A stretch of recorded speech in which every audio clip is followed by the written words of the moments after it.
जमींदार अपने कमरे में बैठा आराम कर रहा था। तभी जमींदार का जासूस नौकर जमींदार के पास आता है। जमींदार साहब, आपको कुछ पता भी है? बलराम ने अपनी बेटी का विवाह पक्का कर दिया है और कुछ ही दिनों में उसकी बेटी का विवाह भी होने वाला है और आपको पूछा तक नहीं। अच्छा, तो उस बलराम ने अपनी बेटी का विवाह तय कर दिया है, वह भी मुझे बताए बगैर। सारे गांव ने मुझसे कर्ज ले रखा है, हर कोई मेरे एहसानों के तले दबा हुआ है, केवल उस बलराम को छोड़कर। मैं देखता हूं वो अपनी बेटी का विवाह कैसे करता है। ए जातू और मुन्ना को बुलाकर ले आओ। बलराम ने अपनी बेटी का विवाह तय कर दिया है और मैं नहीं चाहता कि बलराम की बेटी का विवाह हो।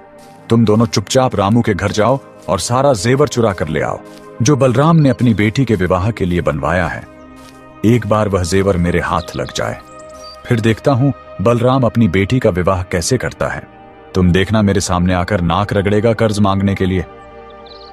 जमींदार जी, जैसा तुम चाहते हो वैसा ही होगा। कल सुबह तक बलराम की बेटी का सारा जेवर तुम्हारे पास होगा। तुम दोनों पर मुझे पूरा भरोसा है, तुमने मुझे कभी मायूस नहीं किया है। अब जाओ यहां से। रात के अंधेरे में बलराम के घर में घुस जाते हैं।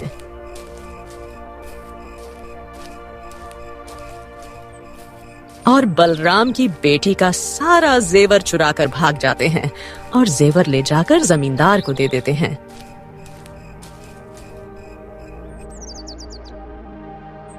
अरे गांव वालों, मैं लूट गया, मेरी बेटी का सारा जेवर चोरी हो गया।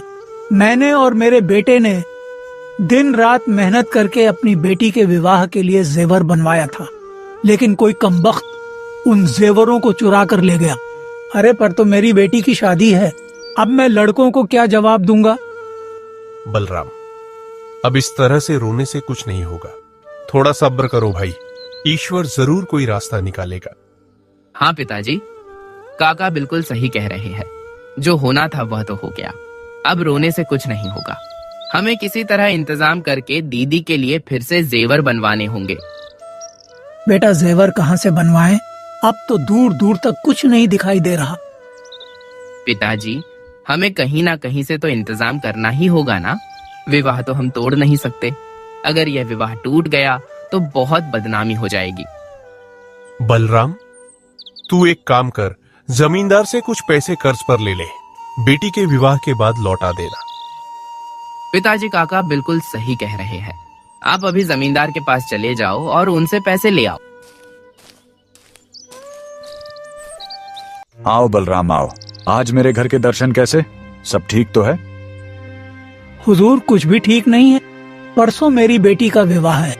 बड़ी मुश्किल से उसके विवाह के लिए जेवर तैयार किए थे, लेकिन कल रात उन्हें कोई चुरा कर ले गया। ये तुम क्या कह रहे हो बलराम? ये तो बहुत बुरा हुआ। तुम्हारी बात सुनकर मुझे भी बहुत दुख हो रहा है। अगर तुम्हें किसी भी तरह की मदद की जरूरत हो तो मैं तुम्हारे लिए हर तरह से खड़ा हूँ। बेझिझक होकर बता देना, तुम्हारी बेटी मेरी बेटी जैसी ही है। हुजूर, इस वक्त घर में फूटी कौड़ी भी नहीं है और परसों बेटी का विवाह है। यदि हुजूर आप मुझे थोड़ा सा कर्ज दे दें तो मैं आपका एहसान जीवन भर नहीं भूलूंगा। अरे बलराम, इसमें एहसान वाली कौन सी बात है? तुम्हें जितने पैसे चाहिए उतने ले जाओ, लेकिन समय से लौटा देना। बताओ तुम्हें कितना धन चाहिए? मालिक, बस इतना दे दीजिए जितने में बेटी के जेवर बन जाए। जमींदार बलराम को पैसे दे देता है। बलराम पैसे लेकर चला जाता है। जो मैं चाहता था वही हुआ। अब कुछ दिन बाद मैं इस बलराम का वो हाल करूंगा कि यह भी क्या याद करेगा। बलराम धन लेकर अपने घर पहुंचता है और फिर वो अपनी बेटी की शादी बहुत अच्छे तरीके से कर देता है। पिताजी, ईश्वर की कृपा से दीदी का विवाह तो अच्छे तरीके से हो गया। बस अब हमें जमींदार के पैसे किसी तरह से लौटाने हैं। हाँ बेटा, बस जमींदार का कर्ज और उतर जाए तो सारी चिंता दूर हो जाएगी। बेटा, मुझे लगता है तुझे शहर जाकर कोई काम तलाश करना चाहिए। शहर में तुझे कोई ना कोई काम जरूर मिल जाएगा। आप ठीक कहते हो पिताजी। गांव में तो अब कोई काम मिलने से रहा। मुझे शहर जाकर ही कोई काम तलाश करनी चाहिए। अगर मुझे शहर में कोई अच्छा काम मिल गया तो जल्दी ही हम जमींदार का कर्ज उतार देंगे। राकेश शहर चला जाता है।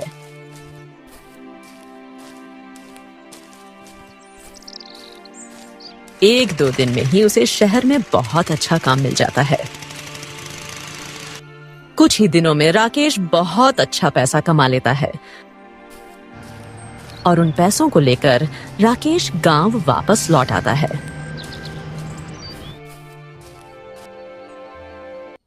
पिताजी, ईश्वर की कृपा से शहर में जाते ही मुझे बहुत अच्छा काम मिल गया था। देखो पिताजी, मैं कितना सारा धन लेकर आया हूँ। इस धन से हम जमींदार का सारा कर्ज चुका देंगे।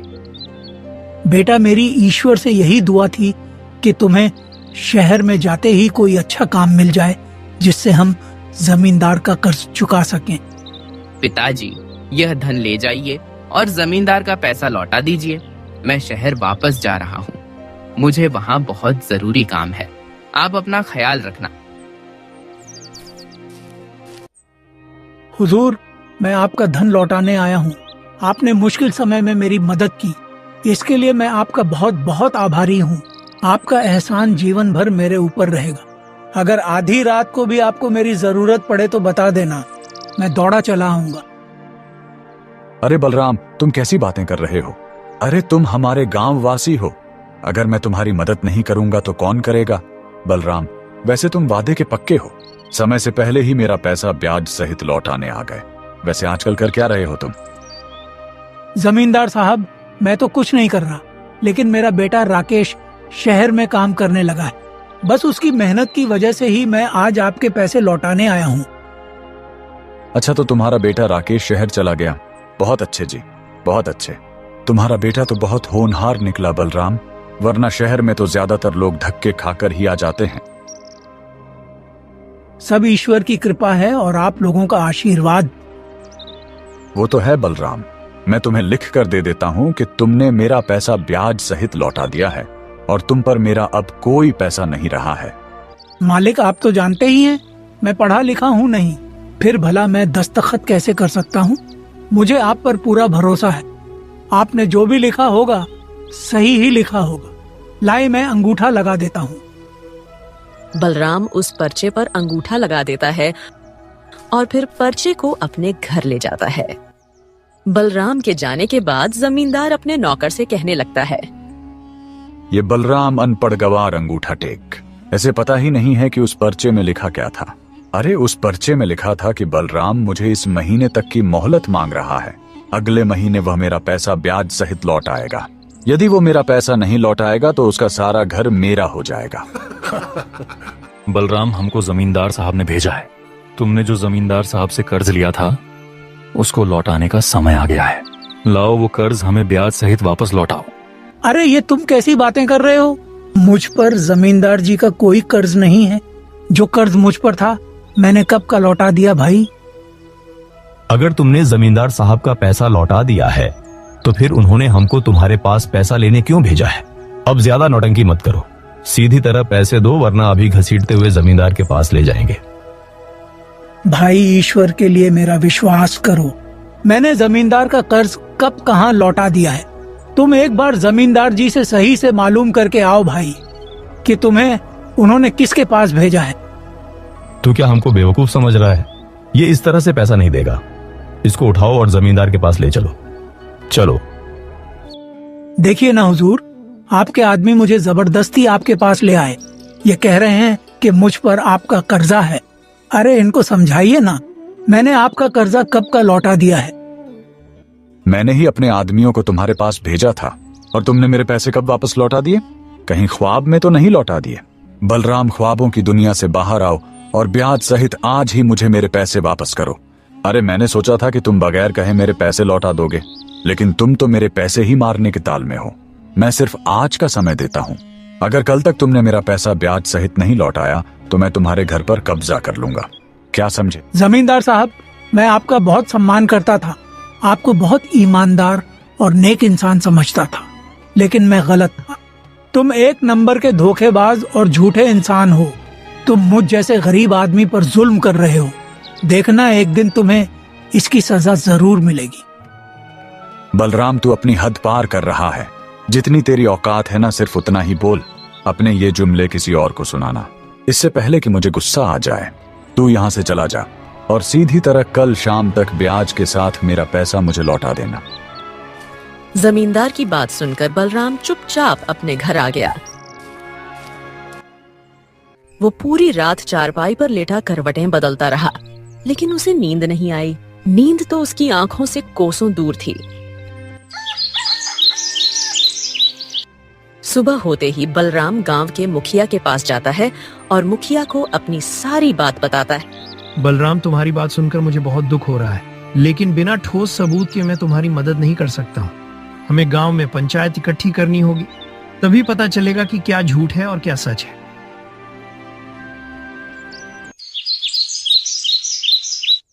गांव में पंचायत इकट्ठी होती है। पंचायत में जमींदार को भी बुलाया जाता है। मुखिया गांव वालों और जमींदार से कहता है, गांव वालों, मेरी बात गौर से सुनो।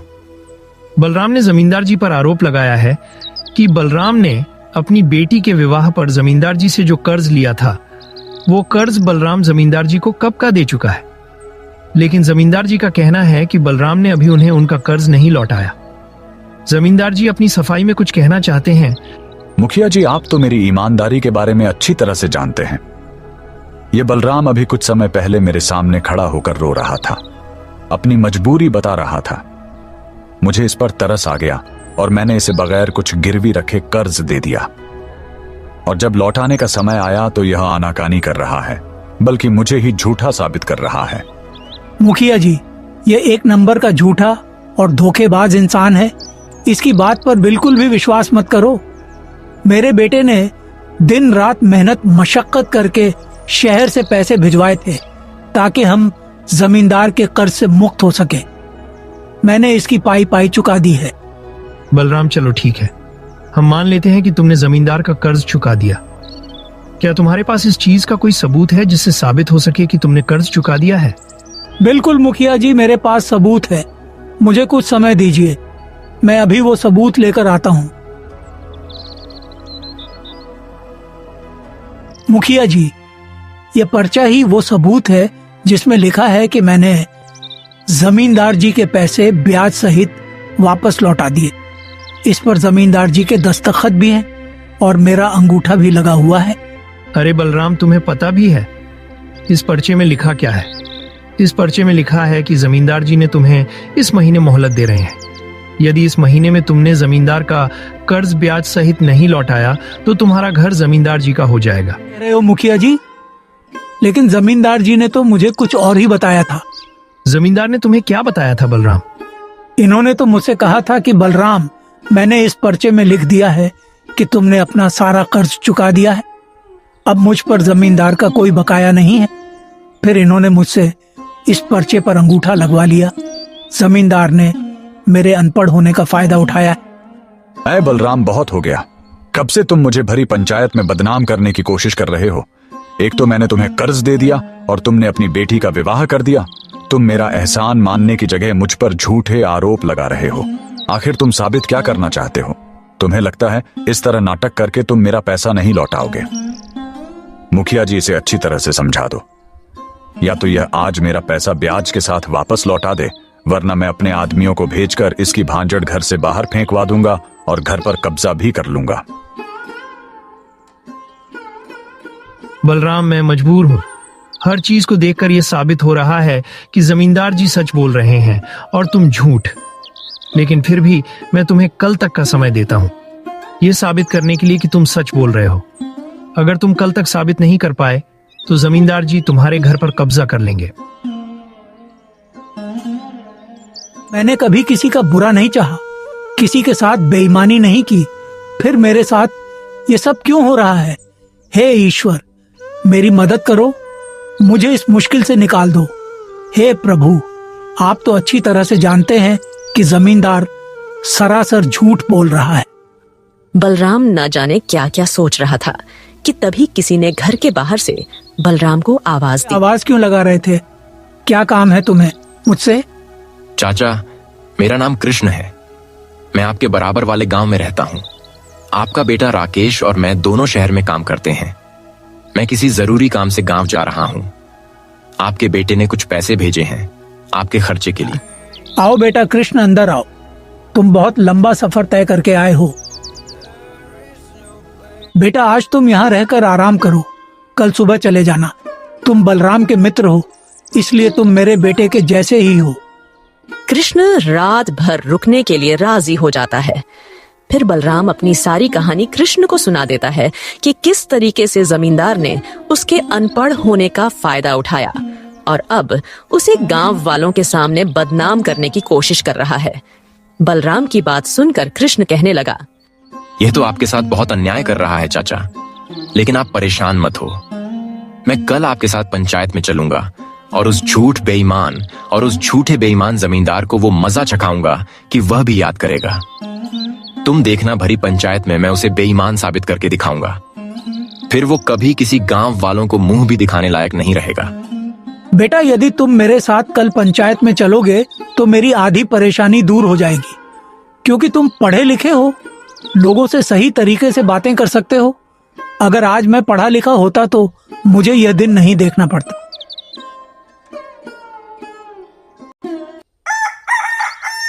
अगले दिन बलराम कृष्ण को लेकर पंचायत में पहुंच जाता है। आओ बलराम, आओ। आज तुम गांव में इतने बदनाम हो जाओगे ना कि किसी को मुंह दिखाने लायक भी नहीं रहोगे, और फिर कोई गांव वाला तुम्हें अपने मुंह नहीं लगाएगा। अपने आप को बहुत ईमानदार समझता है ना। आज तेरी ईमानदारी धरी की धरी रह जाएगी। बलराम, आ गए तुम। हम तुम्हारा ही इंतजार कर रहे थे। जैसा कि हमने तुम्हें एक दिन का समय दिया था जिससे तुम साबित कर सको कि तुम सच बोल रहे हो और जमींदार झूठ। तो बताओ, क्या सबूत है तुम्हारे पास? मुखिया जी, मेरे पास कोई सबूत नहीं है। जैसा आप मुनासिब समझे वैसा फैसला कर दीजिए। देख रहे हो मुखिया जी, ये झूठा कितनी जल्दी अपनी असलियत पर आ गया। सभी बातों को देखते हुए पंचायत फैसला करती है कि बलराम ने एक सज्जन और ईमानदार आदमी को बदनाम करने की कोशिश की है। मुखिया जी, फैसला सुनाने से पहले सच्चाई जान लीजिए। आज जो देख और सुन रहे हैं वो सच नहीं है, बल्कि सच कुछ और ही है। तुम कौन हो? इस गांव के तो मालूम नहीं होते, और ना ही पहले कभी तुम्हें इस गांव में देखा है। मुखिया जी, यह मेरे बेटे का मित्र है। यह भी मेरे बेटे के साथ शहर में काम करता है। इसका नाम कृष्ण है। तो बोलो कृष्ण, सच्चाई क्या है? मुखिया जी, सच्चाई यह है कि बलराम काका जमींदार का कर्ज ब्याज समेत लौटा चुके हैं, और उसका सबूत वो जेवर है जो चोरी हो चुके थे। वो जेवर किसी और ने नहीं, बल्कि जमींदार ने ही अपने आदमियों से चुरवाए थे, ताकि बलराम काका की बेटी की शादी रुक जाए। और बलराम काका जमींदार से कर्ज लेने के लिए अपने घर और जमीन गिरवी रखते हैं, क्योंकि जमींदार जानता था कि बलराम काका उसका कर्ज नहीं दे पाएंगे। लेकिन ईश्वर की कृपा से उन्होंने जमींदार का कर्ज समय से पहले ही कर दिया, और यह बात जमींदार को हजम नहीं हुई, क्योंकि वह जो चाह रहा था उस पर पानी फिर चुका था। फिर जमींदार ने चाल चली और एक पर्चे पर अंगूठा लगवाकर बलराम काका को थमा दिया, क्योंकि जमींदार जानता था कि बलराम अनपढ़ और ईमानदार है, इसलिए वह मुझ पर शक नहीं करेगा और सही समय पर इसके घर पर कब्जा कर लूंगा। अब यदि आपको मेरी बातों पर विश्वास नहीं होता है तो मेरे साथ किसी को भी जमींदार के घर भेजो, क्योंकि वो सारा जेवर जमींदार ने अपनी तिजोरी में संभाल कर रखा है, जिस तिजोरी की ताली जमींदार खुद अपने पास रखता है। अगर ऐसी बात है तो हमें जमींदार की तिजोरी देखनी होगी, तभी सच्चाई का पता चल सकता है। मैं ऐसे किसी को भी अपनी तिजोरी नहीं दिखा सकता हूँ। ये लड़का ना हमारे गांव का है और ना ही हम इसे जानते हैं, तो फिर हम इसकी बात कैसे मान सकते हैं जो यह बकता रहेगा और हम चुपचाप सुन लेंगे। देखो जमींदार जी, अगर तुम सच्चे हो तो तुम्हें तिजोरी तो दिखानी ही होगी, वरना सब समझेंगे कि तुमने ही बलराम के साथ धोखा किया है। मुखिया जी, ये तुम बेहुदा बातें कर रहे हो। ये लड़का झूठ पर झूठ बोले जा रहा है और तुम बिना कुछ सोचे समझे इसकी बात पर विश्वास कर रहे हो। जमींदार जी, मेरी समझ में ये नहीं आ रहा, आखिर तुम अपनी तिजोरी क्यों नहीं दिखाना चाह रहे हो? जरूर इस चीज के पीछे कोई ना कोई राज है। काफी देर तक बहस करने के बाद मुखिया और सभी लोग जमींदार के घर पहुंच जाते हैं और बड़ी मुश्किल से जमींदार से उसकी तिजोरी खुलवा देते हैं, लेकिन जमींदार की तिजोरी में कुछ नहीं होता। मुखिया जी, अब बताओ, मैं झूठा हूं या सच्चा? तुम खामखा इन बेवकूफों की बातों में आकर मेरा और अपना दोनों का समय खराब कर रहे हो। तभी कृष्ण की नजर तिजोरी में बनी एक खुफिया दराज पर पड़ती है, जिसके अंदर बलराम की बेटी के जेवर रखे थे। कृष्ण ने जल्दी से वो दराज खोला और सारा जेवर निकाल लिया, जिसे देखकर सब हैरान रह गए। यह क्या है जमींदार जी? आखिर बलराम की बेटी का जेवर तुम्हारी तिजोरी में कैसे आया? कह दो कि किसी ने तुम्हें फंसाने के लिए यह किया है। अरे झूठ बोलने में तो तुम माहिर हो ही। जमींदार जी, तुम इतनी नीच और गिरी हुई हरकत कर सकते हो, इसकी हमें उम्मीद नहीं थी। अरे ईश्वर का दिया हुआ तुम्हारे पास सब कुछ है, फिर भी तुम्हें लोगों के साथ छल कपट करने की जरूरत पड़ गई। आज इस नौजवान की वजह से एक बेगुनाह इंसान को इंसाफ मिला है। अगर ये ना होता तो शायद हम कभी जमींदार की सच्चाई नहीं जान पाते। इस नौजवान को सभी गांव वालों की तरफ से दिल से धन्यवाद देना चाहते हैं। और जमींदार जी ने एक सच्चे और ईमानदार आदमी को बदनाम करने की कोशिश की है, इसलिए जमींदार को हर्जाने के रूप में वो पैसे दुगने करके वापस करने होंगे जो बलराम ने इन्हें दिए थे। पंचायत खत्म हो गई और सब अपने घर चले गए, जबकि जमींदार अब किसी को गांव में मुंह दिखाने लायक नहीं था। अब तो जमींदार गांव में अपनी गर्दन झुकाकर चलता था। जमींदार को भी समझ में आ गया था कि ईमानदारी और सच्चाई को कभी कोई नहीं हरा।